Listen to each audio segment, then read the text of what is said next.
guess with your permission, I'm gonna get started. I have a PowerPoint, and I'll put it up on the screen. I'm gonna share a little bit of data, but I'm hoping we have some good time for questions or if there's any comments. As many of you know, I love looking at data. I look at the trends. I know Kim McClellan loves looking at the data and the trends for you all as well. But I'm really interested to hear if what kind of we're seeing in the data is what you all are seeing on the ground day to day.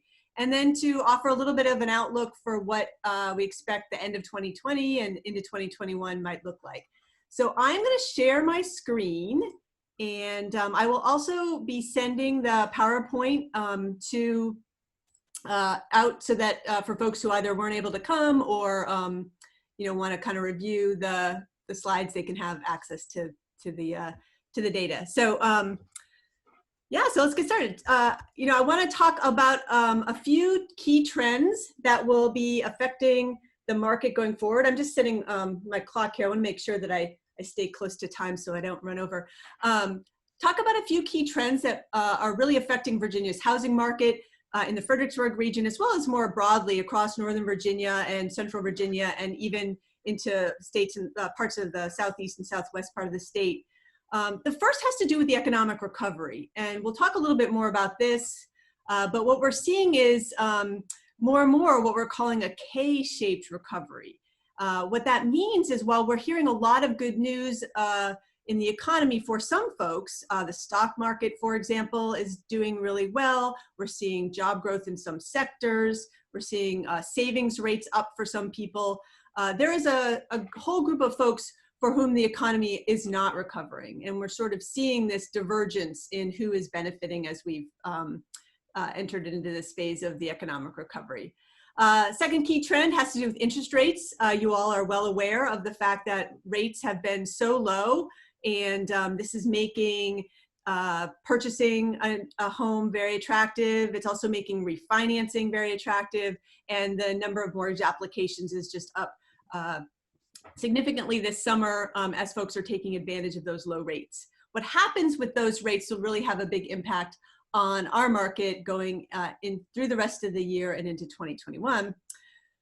Home sales activity we're going to see here in Virginia and in Fredericksburg, and frankly in the nation, really rebounded strongly. But and the fundamentals are there on the demand side, but as was alluded to by the sponsor just a moment ago, this idea of supply and where there is available inventory really continues to be a constraint. And we're going to see in Fredericksburg, the supply challenge is actually even more acute than it is in many other parts of the Commonwealth, as the Fredericksburg region has been attracting more and more buyers from other parts of Northern Virginia, as well as other parts of the state.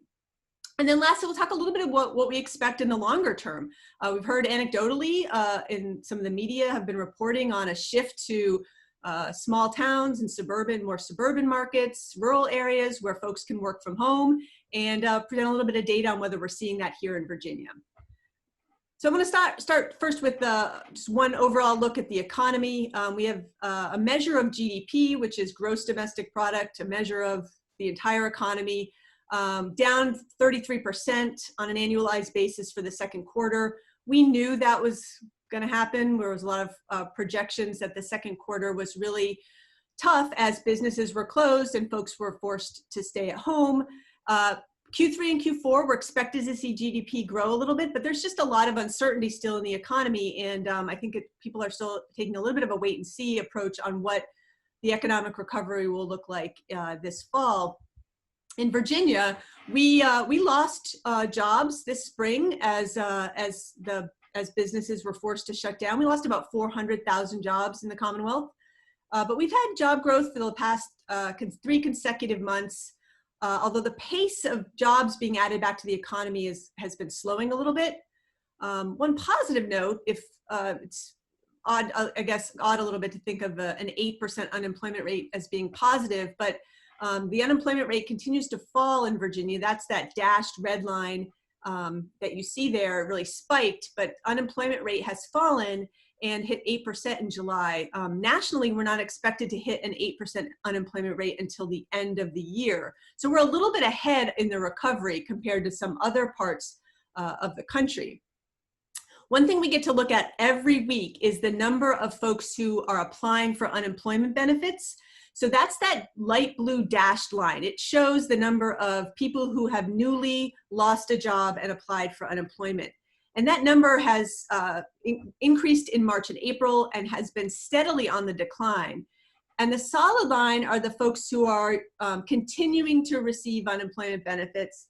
And there's about 217,000 Virginians who are on unemployment in this early September period. But that's down pretty significantly from April and May, when we peaked at over 400,000 unemployed residents. Those are good signs for our economy here in Virginia.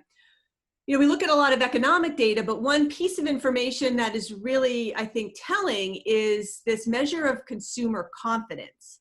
And it really tells the story that individuals and families, households, there's still a lot of uncertainty about what to expect in terms of people's own personal economic situations. That red dashed line is, when you're above that line, it means that people feel pretty positive, pretty optimistic about the economy. And anything below that line means people are feeling uncertain or pessimistic. And both the index that measures how people are feeling about the current economy and the index that tells how people think the future economy might look, both of those numbers fell pretty dramatically in August as some of the federal stimulus payments were ended, as some of the PPP loan programs had been exhausted and more layoffs had been occurring. And then as we sort of talk about the uncertainty in the fall, people were starting to feel a little bit less certain. The reason why this is important is, as you know, how people feel about their own personal situations is really important to making big decisions, right? Like starting a business or getting married or buying a home. And if people are feeling uncertain, then that might have indications for our housing market to also take a little bit more of a slower trend in the fall, heading into the winter. But Virginia home sales did rebound really strongly this summer. We have August data, and June sales were up, July sales were up, August sales were up 10% compared to a year ago. July and August in a typical year is when sales activity slows just a little bit as folks go on vacation and families are tied up with other things. But this year is quite different, and we saw a surge in sales statewide, both in July and August. And in fact, while we did see a slowdown in the spring as a result of the pandemic and the stay-at-home directives and the business closures, we really anticipated that we would see a shift in the spring market to the summer. And in fact, that is what we have seen. So while the spring market was down 10% compared to a year ago, we've seen in the 3 months of the summer that sales activity has rebounded and is up by about 6.5%. For the year, we're going to be probably at about the same level of home sales in 2020 as we saw in 2019, maybe a little bit higher. I think some folks were thinking that we'd see a pretty big slowdown, but the market really recovered quite quickly and has ramped back up here in the summer. I'm going to show a few slides that look like this for the Fredericksburg area, where the FAAR region is on the top left, city of Fredericksburg, and then Spotsylvania and Stafford counties. I also have some notes here on some of the other outlying jurisdictions. But by and large, the pattern we saw statewide in terms of strong sales growth has also been true here in the Fredericksburg region, where at the regional level, August home sales ticked up 15%. And then you can see in Fredericksburg, there was a really big surge relative to last August. Last August was actually a little bit slow in Fredericksburg. And then in the outlying jurisdictions, not only Spotsylvania and Stafford County, but also in Caroline County, Westmoreland County, Orange County, King George County, we saw home sales activity tick up pretty strongly in August. Inventory, though, so that's an indicate those strong sales numbers are indicating that the buyers have returned to the market. That folks who might have been pressing pause because they were worried about COVID, or they weren't we weren't leaving our houses, or there was maybe some initial concerns about jobs. really the buyers are back to the market, but the challenge continues to be inventory. And these show the number of active listings statewide at the end of the month, going back 6 years at this point. And while inventory has been declining for the number of homes available for sale listed on the MLS, well, that number has been declining for several years. The COVID and the economic downturn have really exacerbated that. And at the end of August, the number of active listings statewide was only about 22,000. So think about that. A state with 8 million people, there were only about 23,000 homes listed for sale, and that was down 41% compared to just last August. And that inventory constraint is being driven by a couple of things. One, we know that our population is aging, and we have larger share of baby boomers who are homeowners, occupying owner-occupied homes, and are actually remaining in their homes longer on average. And so as people stay in their homes longer, there are fewer homes freed up to make available to other buyers. New construction has also been slower, although there have been ramp-ups in new construction activity in recent weeks, which is a good sign. And then lastly, I'm going to talk a little bit more about this at the end, but with mortgage rates so low, we've actually seen a huge surge in refinance activity. And when people refinance a home, that means they're going to stay put for a while longer. And so all of those factors suggest that inventory challenge that we are facing, it's going to be with us for a little while. And the main way to expand opportunities for home buyers is going to be through new construction. And so I think that's where we have the most optimism that new product can come online through new construction, and that people might find they have more choices. This is a really, I was talking with Kim McClellan about this a little bit.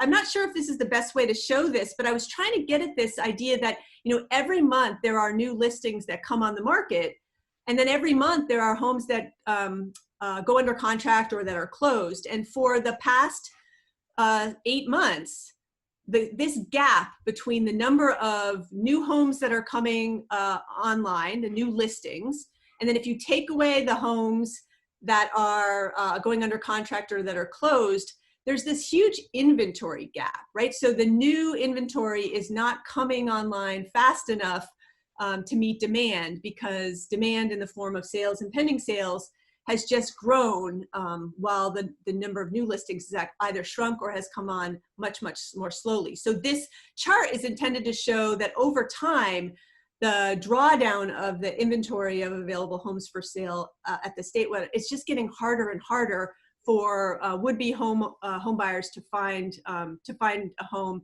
really at almost any price point. But we'll talk a little bit more about some specifics. As I mentioned at the beginning, the situation in the Fredericksburg area, the market is even tighter than it is in many other places around the state. Inventory is down 41% statewide. In August, there are 68% fewer active listings in the Fredericksburg region compared to a year ago. And inventory is down across the region. Similar trends we're seeing in Orange and Westmoreland and King George counties as well. So for example, in the city of Fredericksburg, the number of active listings at the end of August was down 56% compared to a year ago, down more than 70% in Spotsylvania and Stafford counties. And so as you're working with potential home buyers, I know you're seeing this, is that there's just very little inventory to choose from. And what that means is we're seeing more multiple offers, we're seeing more bidding wars, and I'll talk a little bit about that when we talk about prices. And the market has just become quite competitive. This chart shows the months of supply, and the light green bars show in the Fredericksburg area the months of supply of inventory last August, and the dark green bars are this August. And this sort of inventory has been dropping really rapidly. And for example, in Stafford County, there's less than a month's supply of inventory. And this months of supply is calculated by looking at inventory and then applying kind of the pace of sales over the last 12 months to know how long it would take to draw down existing inventory. But the fastest declines have really been in some of the more further out jurisdictions. For example, you can see in King George County, a year ago, there were about 6.3 months of supply, and we're down to about a month, 1.2 months in King George County, similar to some of the other places like Spotsylvania and the city of Fredericksburg and Caroline County. So this is an incredibly tight market, as you all know, in the Fredericksburg area, but just wanted to put some numbers around it. We know from the pending sales data, so we get data every month on the number of homes that have gone under contract, but that haven't gone to closing. And pending sales statewide are up about 10%, but in Fredericksburg, pending sales in August were up about 32% with a huge surge in the city of Fredericksburg. What that means is that we're expecting that this spring market that moved into the summer, we can see that summer market continuing into the early fall as demand continues to be really strong. Remember though, as I mentioned before, we don't see the same kind of movement on the supply side. So what we are going to see is a continuation of strong demand from buyers, multiple offers, prices over list, more competition at all price points for homes. And we do see that in the price data. You know, even when home sales had slowed in the spring a little bit, we were still seeing pretty steady price growth. And prior to COVID, we were sort of seeing prices rising about 2 to 4% on an annual basis, pretty modest, pretty expected. But now we're really seeing a big surge. So statewide in August, the median sales price was $330,000, and that's up 10.6% from a year ago. And when you look across the regions, you can see that there's double-digit price growth in most parts of the Commonwealth. The two light bars that show August 2020 and then August 2019. On this chart, though, the red dashed line shows the average sold to list price ratio. And you can see that red line at the state level is really fast approaching 1, meaning that homes are getting list price on average. Usually that number, as you can see back in 2014, 2015, would be about 97%, meaning homes sold for about 97% of what the list was. There's always some negotiation. But really what we're seeing is that homes that are priced well and homes that are in good condition are getting at least list and sometimes more. Just before I look at the Fredericksburg market in particular, one thing that we're really tracking is that we're seeing while home prices are up across the state, we're actually seeing faster price growth in some of the smaller markets. And we classified every county and city in the state by whether they're urban, suburban, or rural.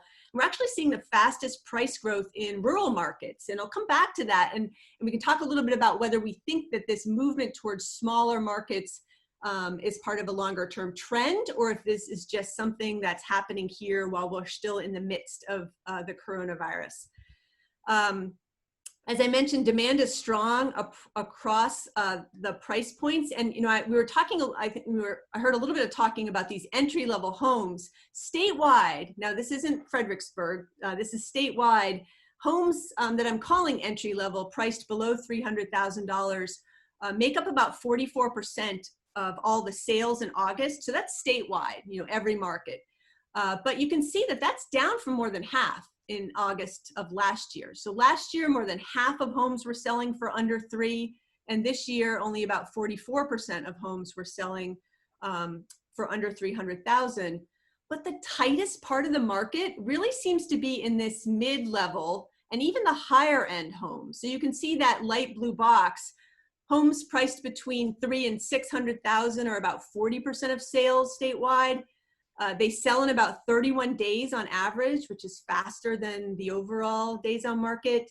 The average sales to list price for all homes in this price point is over 100, meaning that homes in this price range are getting over list price on average. And you can see that's true even in the slightly higher end segment of the market where homes are in the $600,000 to $1 million range. You know, the average sold to list ratio is above 100. And so there is about 2 months of supply in both of these cases, and there are buyers out there who are competing and able to push prices up. Where we're seeing only a little bit of softness is in the very small end of the market, the $1 million plus side of the market, where there's about 6.5 months of supply.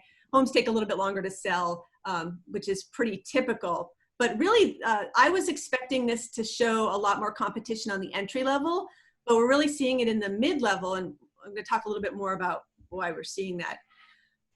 In August here in the Fredericksburg area, we've seen a double-digit price growth across much of the region. We did see a dip in the city of Fredericksburg, but it's based on a relatively few number of sales, so sort of that number bounces around a little bit.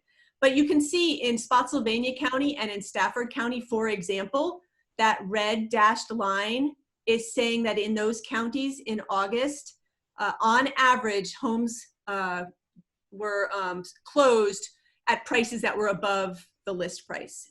So overall, on average, and that's pretty dramatic. We've sort of seen a little bit of that in the past, but what we're seeing is this really this strong demand, this very, very low inventory, these very low interest rates, and it's creating this very, very tight market where we're seeing really fast price growth.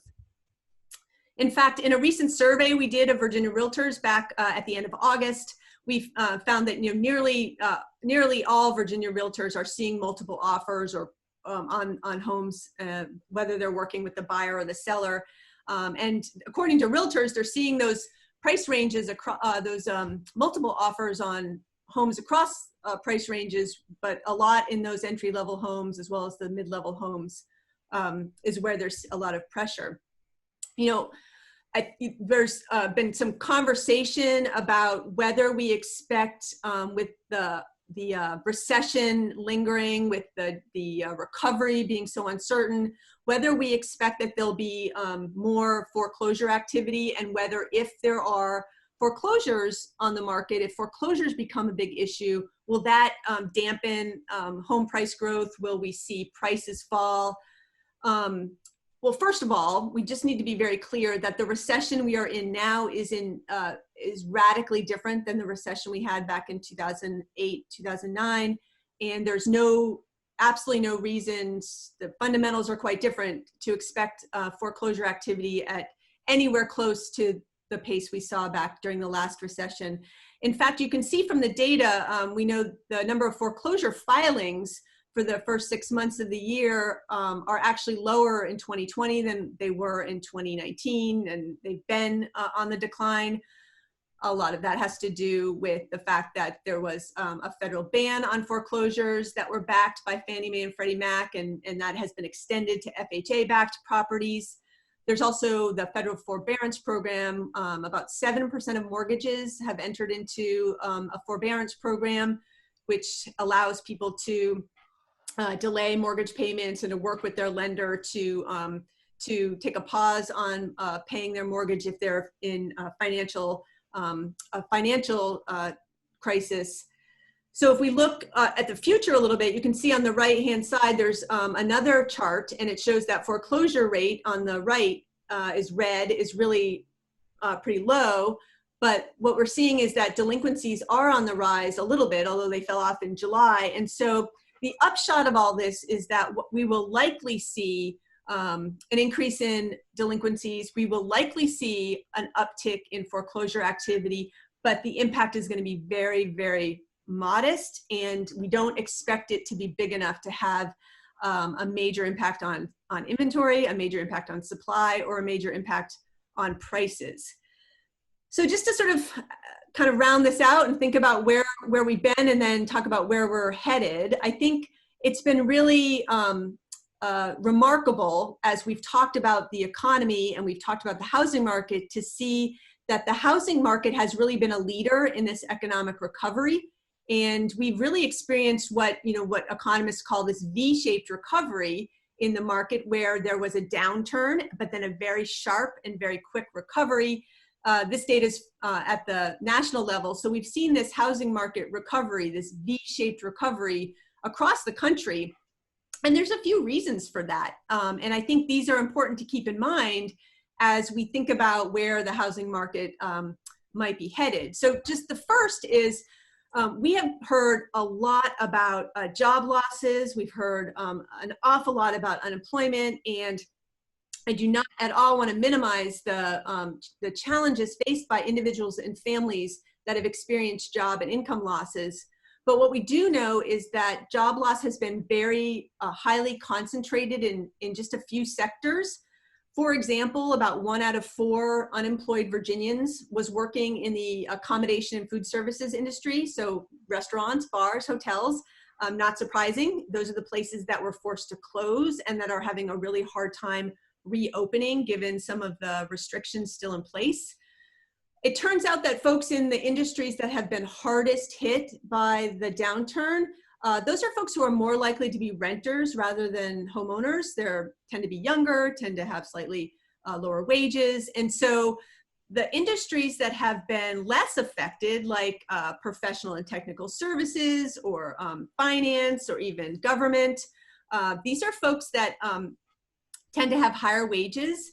And for many people, again, getting back to this K-shaped recovery, for many people, they're finding that their financial situations right now are better than they were before COVID. So for folks who are able to shift to working from home, they are finding that they're saving more. A lot of expenses related to working went away for a while, and maybe some of them still have gone away. Not paying for commuting, not paying for lunching out, not paying for clothes. You know, we're all working out of our pajamas apparently nowadays. But so there's a whole group of folks, mostly in office jobs and white collar jobs, who actually find their financial situations better now. And this personal savings rate at the national level is higher now than it's been in decades. And for those folks, those are the people who were out there as the potential home buyers and who pressed pause for a little bit, but they were ready to return because their financial situations were really actually pretty good and mortgage rates were really low. So speaking of mortgage rates, that's the other reason the housing market has been really fairly resilient. We know that people pay attention to rates, and we've seen that the mortgage rate fell to 3%, which people thought was crazy, and now it's been below 3% for 7 consecutive weeks. There is all indications that these low rates will be in place throughout the rest of 2020 and even into 2021, given what's coming out of the Federal Reserve and the desire to make sure to not take actions that will slow down any of the economic recovery that's underway. So keeping rates low is really front of mind. And so home buyers and homeowners should expect to see these low rates for some time to come. And the third reason why the housing market has really been so resilient is we have some demographics on our side. As you all know, millennials make up a big chunk of the population. You can see that millennials or the Gen Ys there as a pretty big chunk of the population, and they are entering into that prime home buying age of their late 20s and early 30s. And they include many of those people in occupations that have been pretty insulated over the last 6 months, and so they're ready to buy, and they have made up about 1/3 of all buyers in recent months. And that demand that was there as a result of kind of this group aging into their late 20s and early 30s, that they're still there. They're not going anywhere. And they have come back really very strongly here in the summer. There's still a lot to make up, meaning there's still some unmet demand among millennials and Generation Y. And some of that won't be met because of the different financial situations Gen Yers or millennials find themselves in compared to Gen Xers, for example. But as you can see, when Gen Xers were 25 to 34 back in 2000, 2005, their homeownership rates were much higher than the homeownership rates of the current crop of 25 to 34-year-olds. And so whether millennials will ever achieve homeownership rates at the same level that Gen Xers or Boomers did remains to be seen, but it does suggest there is a gap there that makes me think that demand for housing is going to be very strong going forward. And so this rebound in the market that we saw, this V-shaped recovery, feels like it's here to stay unless there is some major economic shock. So let's think about what's ahead for the housing market, just a few minutes here, and then love to turn it back over and see if there are questions or comments or anything that resonates with you. But so what's ahead for the housing market? I want to talk about 3 things, and we can talk about other things if folks have questions. But the first is about the presidential election. You may have heard we're having a presidential election this year. I would be remiss if I didn't say that here in Virginia, we have the opportunity to vote early and to vote by mail. So I do hope that you're taking advantage of all the opportunities you have to vote, since there are a wide variety of options this year. And actually in past years as well, but this year we're talking about it a lot. I also want to think about what we should expect kind of in the near term, like in the end of 2020 into 2021. And then let's think a little bit more long-term is, is everything that we've experienced here through COVID and the downturn, will there be a long-lasting impact on the market? So let's first start with presidential elections. So here's, when somebody asks me a question, I see if I can find data to find an answer. And I wish I could say I had some clear-cut answers for you, but the upshot is the presidential elections don't have as much of an impact on our housing market as I think some people think they do.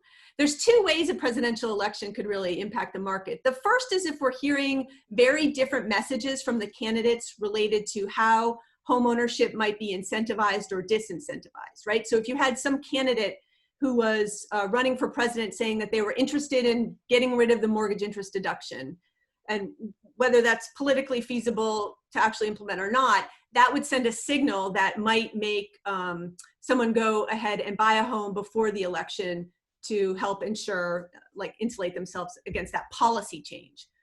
We don't see any of that necessarily on the homeownership side. We see some issues related to regulation that have maybe made it a little bit easier to build homes. We've also seen some regulations or some tariffs that have made it a little bit more expensive to build homes. So there is some policy there. But in Virginia, we also wonder about whether presidential elections will bring new residents to Virginia. And so people will leave Virginia and move to Virginia, particularly Northern Virginia. We don't really see it, though, I have to say, in the data. I looked at statewide as well as at Northern Virginia. That red line is the 2016 kind of monthly sales. And you can see it sort of follows, that was the last election, of course. And you can see it sort of follows the same pattern as the years around it. Maybe a slight shift. People who might have bought in 2015 moved to 2016, but overall, there is not a major impact on overall home sales activity in Virginia in presidential election years, at least looking back at the last one. We think maybe sellers might anticipate there's going to be an impact because we do see a little bit of an uptick in listings. Kind of when we start talking about the election in the spring of the election year, we can see in 2016 there was a little bit of an uptick in new listings earlier in the year and kind of not as much at the end of the year. But by and large, we don't expect the presidential election to have that much of an impact on the market in terms of sales activity. And this year in particular, when COVID is really, overshadowing everything, it seems like on the home buying side, the home ownership side, we don't expect there to be a big impact of the election. When we think what might be ahead for 2020, I mentioned this V-shaped housing market recovery, slower economic recovery overall. I think it's because of those uncertainties we talked about, whether there'll be a resurgence in COVID cases, whether there'll be a new round of job losses as a result. Those uncertainties are still in the mix. And until we have a vaccine, I think there's going to be still that uncertainty around the recovery. But we do expect that this strong home sales activity here we saw in the summer will continue with low mortgage rates into early 2021. I will fix that when I send it out. And maybe more demand for smaller markets. And I think, particularly in a place like the Fredericksburg region, if we were talking before COVID, I can almost guarantee you the issue of housing affordability and whether first-time home buyers could get into home ownership and whether some folks were being left out. I can almost guarantee we would have been talking about that prior to COVID, and we will be talking about that again going forward as we've seen these prices go up. On that issue of kind of further ahead, do we think that there's going to be a wholesale shift in housing preferences? We've heard a lot about people working from home and whether maybe people are going to want larger homes with dedicated home offices and maybe different rooms for exercising since we're spending so much time at home. We have seen over time, since 2012, 2013, the average size of a new single-family home has declined. And according to the second quarter data from 2020, we haven't seen an uptick. But given what we're hearing from the builders, we expect that there will be a little bit of an increase in the size of new single-family homes that are being built to accommodate some of these preferences on the margin for larger spaces. And the other thing, and I know I'm going a little bit long here, the other thing that we're talking about is whether we're going to see this work from home trend continue. And if it does, will that encourage more folks to choose to move to smaller communities where they don't have to necessarily be able to get on the BRE or get to Metro or be able to drive into DC or to the Pentagon? Or if we can do our work from home, maybe the Pentagon's not a good example, but if we can do our work from home and maybe do our work anywhere, will there be rising demand for communities that are smaller? And we actually saw this summer that there has been a little bit of a surge in home sales activity in markets that are defined as rural.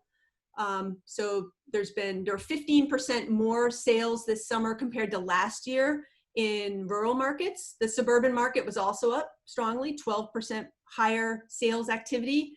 And then, the cities, Arlington, city of Fredericksburg, city of Alexandria, city of Richmond, home sales activity is up in the summer compared to last summer, but not by as much. And so this suggests that there has been a little bit of a shift in buyer interest in some of the smaller markets. And we're going to keep an eye on this. I think the jury's still out about whether this working from home is a long-term trend. The thing we do know is as people are commuting from home, as they look for a new place to live, having access to reliable high-speed internet access is of course key. And that is an issue that here at Virginia Realtors, we're very interested in staying engaged in at the state level, because that'll be really important to our local housing markets, regardless of whether there's a wholesale shift in preferences. I'm going to stop there and I'm going to turn it back over to folks. And I don't know if we have time for questions either through the chat or if that's manageable in person, but I really want to thank y'all for the chance to be here, and we'll turn it back over to the moderator for questions. Well, Dr. Sturtevant, thank you so much for being here, and you can talk for the rest of the day and we will allow it. So, and thank you for all of the work you've done this year. You have outdone yourself, and you're basically like a TV reporter now. How do you feel about that? Well, I have been on video a lot. I mean, we all have, right? Been on video a lot more. I've looked at myself a lot more over the last 6 months than I have in my entire life. So. We have a question that came in the chat. Sandy asks, what are you seeing about appraisals in conjunction with the rising sales prices? Yeah, are there any issues? That's a great question. I actually might turn that back over to you because I haven't investigated that yet, but I think there's going to be some caution, right, on the appraisal side. And I think there's a lot of people remember 2006, 2005, 2006, and they remember how homes were selling for well above list price and how appraisals were sort of jumping in there and moving the numbers.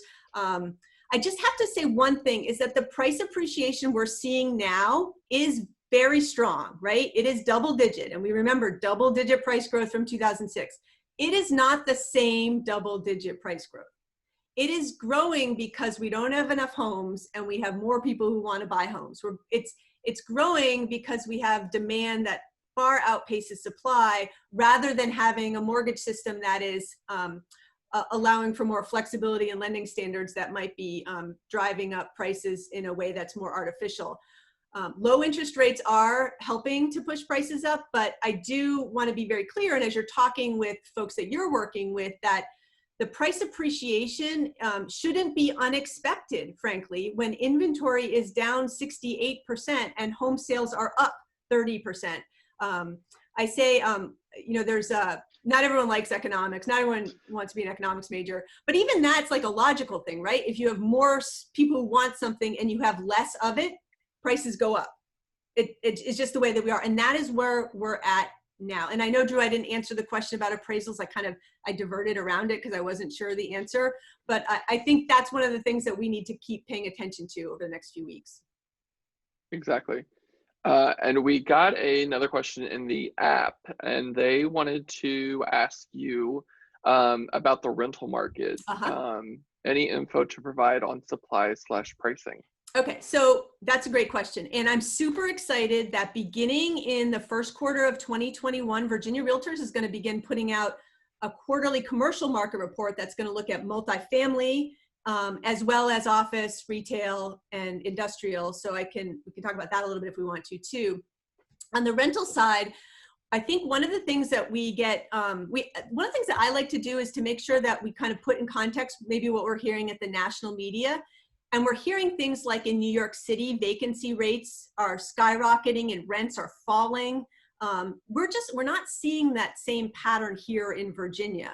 We are seeing in some higher end parts of the state that luxury rents are moderating a little bit, and we expected that. They were actually starting to moderate even before COVID because they're a little bit of an oversupply issue. The biggest challenge in the rental market that we're seeing, it has to do with the fact that that group of folks I mentioned who are most impacted by the downturn fall in that renter population. And we have about a third of renters in Virginia are saying that they're worried about making rent in August and September and October. And that's a challenge for our landlords and our property owners as well. And there's a lot of talk about eviction moratoriums and how to help folks who are having trouble with rent. But this challenge of paying rent is real, and it's a big one here in the fall. But as you all know, if there's no support for folks to pay their rent, an eviction moratorium is not going to help. It's just going to disrupt the entire rental market and have a really negative impact on property owners. And so I think that's the biggest challenge in the housing market overall here in Virginia and across the country is, you know, how the rental market is able to continue to operate in a healthy way over the next few months when so many people have experienced income loss. Exactly. And well, thank you for that. And we have a question from Shay. And she says, Dr. Sturtevant, so many people in our area commute to the DC area. Also, me and my friends who do commute have said that they will continue to work from home. Because of that, I am seeing more people willing to go further away from the I-95 corridor. Yeah. Do you see that correlation? Yeah.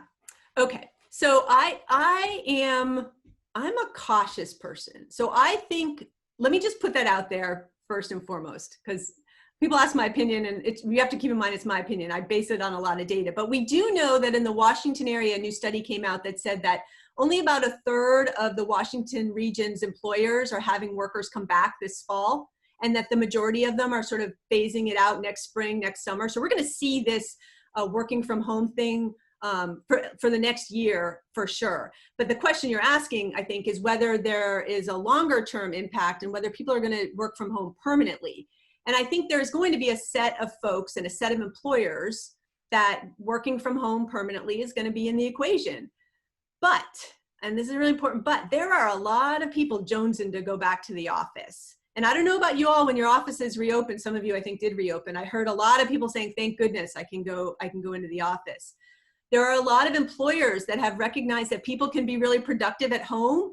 But there's a lot of employees. There was an interesting survey. It's actually young workers who say, I need to get back in the office because I'm not able to have FaceTime with mentors. I'm not able to move up in my career because I can't have that in-person interaction. We are a social being. And I think that the extent to which working from home will be an option for folks that want to take advantage of it, that's going to affect people's decisions on the margins. But again, my opinion, I think that the sort of conversation about us shifting to a work from home employment environment on a wholesale level, I think is a little bit overblown. And in a couple years, I think as we find ways to navigate through COVID and the downturn, I think there'll still be people commuting up 95, and it'll still be a parking lot from 5:30 in the morning until 9:30 in the morning. So that said, I think in the near term, we are going to see more people who are looking for smaller communities, who are thinking, I don't need to be right off the interchange. I don't need to be near a VRE lot. I'm not commuting. Maybe I won't be commuting every day, but I think it'll be at the margins as opposed to any sort of wholesale change in preferences. Again, you check back with me in 2 or 3 years, we'll see where we are. Exactly. And the way things are changing this year, it could change next month. So sure. I did want to read, Michael Brannon just said, thank you for the facts instead of the fear. Oh, yeah. And then Clay, I'm just going to ask you to unmute and ask your question. Sure. Thanks, Drew. Appreciate that. My question is more just, for those landlords who were kind of involuntarily thrusted into being a landlord in 2008, 2009 from a house they bought, in 2005 or 6. Is there any help for those landlords who are unable to evict a tenant who cannot get, who cannot pay? Is there anything like on the federal or state side that are helping those folks get through? Yeah, so I mean, there's a couple of things. So right at the beginning, I don't even know where we're at right now, but right, so the foreclosure moratorium certainly was for any Fannie or Freddie backed home, kept people who had a mortgage, from facing foreclosure filing. That ended, and now we're sort of left with just FHA backed loans being protected in that way. At the state level, there's a $50 million. It's a small amount of money, but a $50 million pot of money that's designed to help tenants and landlords when they are in a situation where the tenant can't pay, but the landlord's being asked not to evict. And so what happens is the tenant applies through a nonprofit at the regional level, and then if they can demonstrate they've lost income as a result of COVID, the rent payment goes directly to the landlord as opposed to the tenant. And that's a first step. It's not a silver bullet by any stretch, but I know Virginia Realtors and our political folks are working to make sure there's more money for that. As there's been conversations about this eviction moratorium, again, this is not my area of expertise necessarily, but the idea is that there'll be a set of landlords, particularly those who own fewer than 5 rental properties. So those are your single family, I have a house I'm renting out. They'll be exempt from some of these eviction rules. So they won't have to, they will still have a little bit more flexibility than people who own sort of the complexes, but there is going to need to be a lot more education. So I think landlords, even your single family mom and pop landlord, is going to start to have to provide information to tenants about that assistance I mentioned, and everyone's going to have to be playing together on this. And so while there's no assistance specifically for folks who might be underwater from the last recession who are renting out their homes, we are seeing that there's some recognition that single family landlords face a very different sort of financial situation, different situation than sort of your institutional property manager. So if you guys want more information about what kind of the state's doing, we do have some of that on the Virginia Realtors website. And then I can also put you in touch with Martin Johnson. He's the political guy in our shop.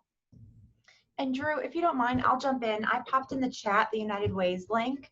Rappahannock Area United Way is the local administrator of the funds that Lisa was talking about, and they do have rent and mortgage assistance. Mm-hmm. There are qualifications, right? It can't just be that they're underwater if they can afford to pay it. I'm sure they have to prove a hardship that they can't meet that obligation.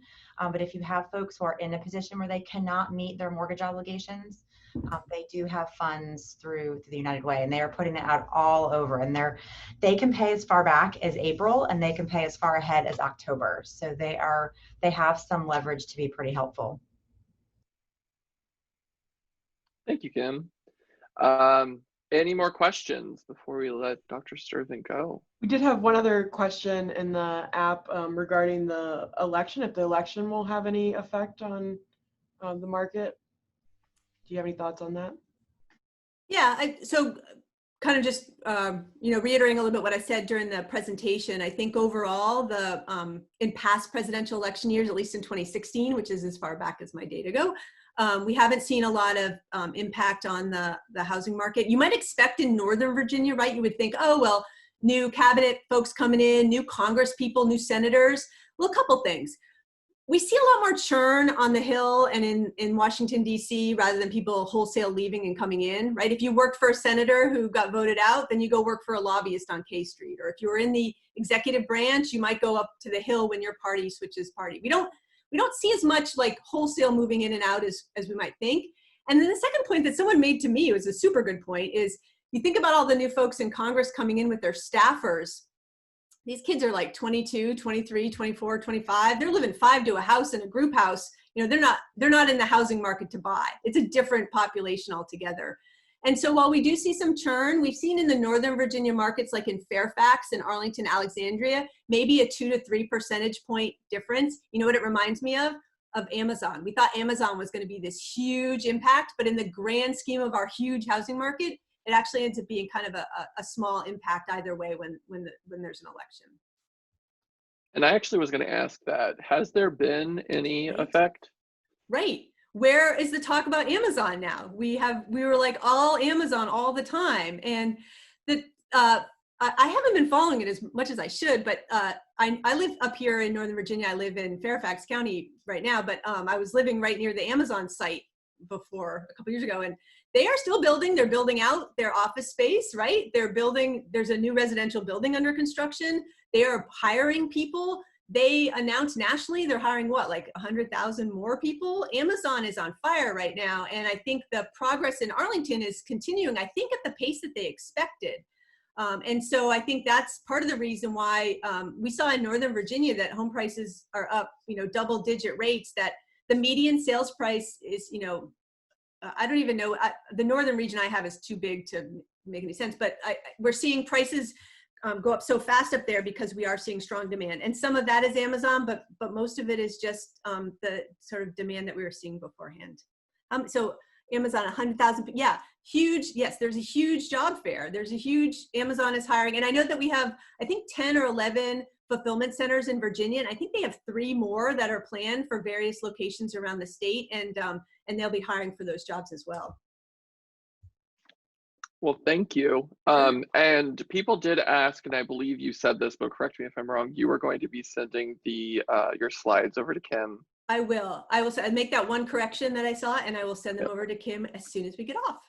Awesome. Well, thank you so much. And Kim will get them out to all of us. And I also want to say, Dr. Sturtevant, are you still doing your Facebook market updates? Oh, thanks for that, Drew. I am. I do every other Thursday. So tomorrow at 4 o'clock, I do a Facebook Live, and we'll continue to do that. The other exciting news, since you gave me a chance to plug, is next week, keep an eye out. We are launching a big research page on Virginia Realtors website. So all of this data and information that has been going out in social media and via kind of e-news and stuff is going to have a landing page. It's going to have a place to live so that you can always sort of go and find all of this information.